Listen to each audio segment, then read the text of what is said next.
Redoing this week's episode, except making it good. This is Tell Someone First question. Of course, is from Chrysalis of Youth. What kind of questions are your favourite questions? And how many questions would you say that you have answered in your YouTube career? Well, I've answered like some of them, but I want to get questions and choose questions that have been actually, that will actually lead on and try to make a through line through the episode, so I can actually interweave an overwhelming narrative to hold the whole thing together. Otherwise, it's just me just rambling on, and nobody. Well, you probably want that because you're actually watching this video instead of just letting it play on from a different video entirely or whatever. I don't know how you're watching it or why you're watching it, but I'm going to try to answer these questions in some way, shape or form. I don't know. I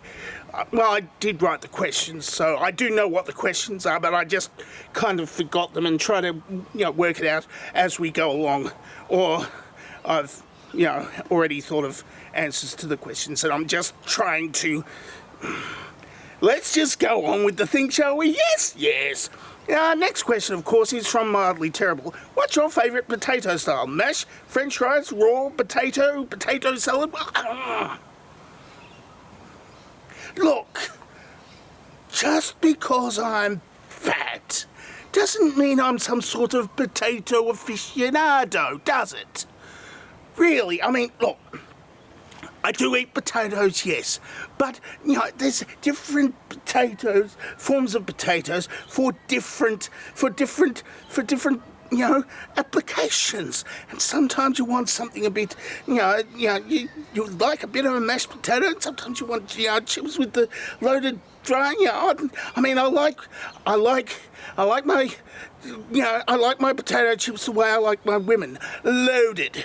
But I am not really the biggest expert on potatoes you can get.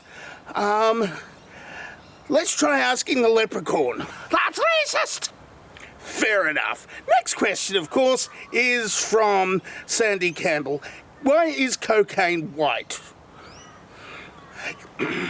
I'm not some sort of analytical chemist. I know that it's some sort of extract of the alkaloids from the leaves of the coca plant, and I know that it's processed in such a way as to make it some sort of salt or something. But I don't actually know how it's made or done. Let's ask the leprechaun. Why would you think I'm on cocaine? Fair enough. Next question, of course, is from Endocrom. Any words on that celebrity who died recently? You know the one. Well, of course. It's always sad when a beloved celebrity dies. I mean, all of the recent celebrity deaths. I mean, is it 2016 again already? Yeah. Well, look, it's always sad, but sometimes they've lived their lives to the fullest, and they've done such a good, positive addition. He's talking about Hulk Hogan, you idiot! Oh, well, that's a different matter, because, Hulk Hogan is, kind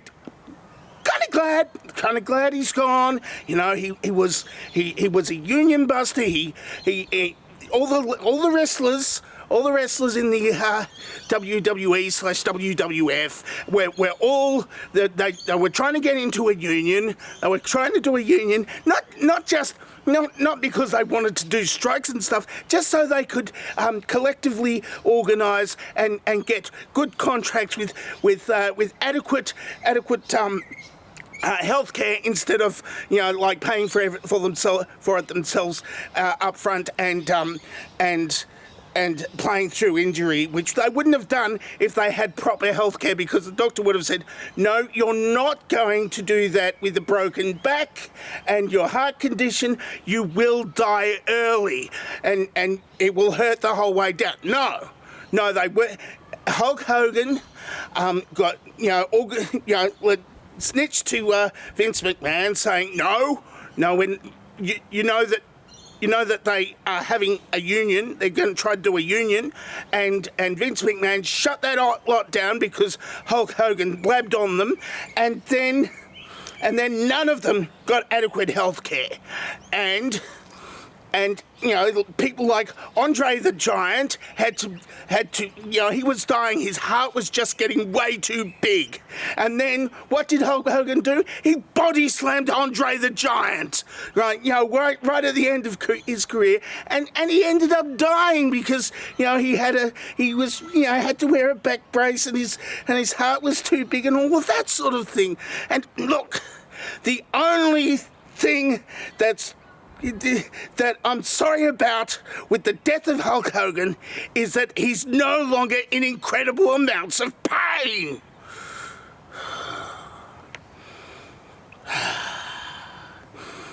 Last question for the day is from Jonathan Stern. If you were to Venmo your government to get them out of debt, what would you ask for in return? Interest. Yeah, well, you know, what usually happens is that the government issues some money, and that goes to the banks, and the banks loan that out to the customers, and the customers pay them interest, and if they did it to me, then I could lend out the money, and I could charge them everybody else interest, and I'd be like incredibly rich too. But first I'd have to actually get the money from somewhere. I'd have to borrow the money from somewhere, and I'd have to pay them interest, and then the government would pay me interest, and I'm no good at high finance. That's why they get professional crooks to do this.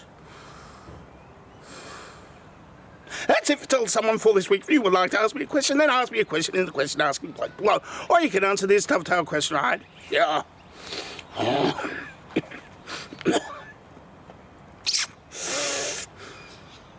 I'm dangerously talented, and I don't have a cool sign-off.